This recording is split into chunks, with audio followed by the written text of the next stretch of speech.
is aan die vlek. Jy is moeg vir jou werk.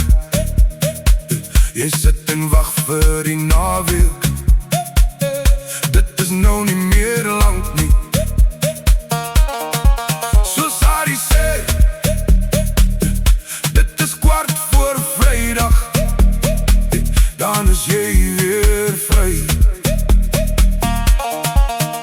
Jy ry dit, jy proe dit, jy voel dit. Jou tyd is nou hier. Gaan bietjie bos, al is dit teen naweek op 'n slag. Maak nie saak wat dit kos, jy moet die week agterlos. Vergeet nou van jou werk, voor jou siel weer vry.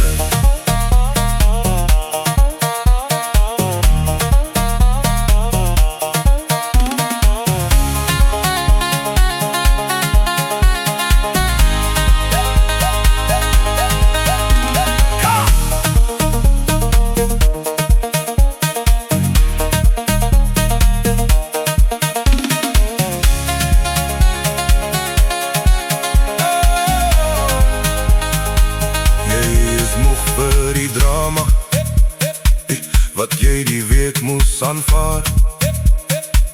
Dit is nou tyd om jou siel te rus, om weer krag en moed te skep vir die sirkus wat weer maandag begin.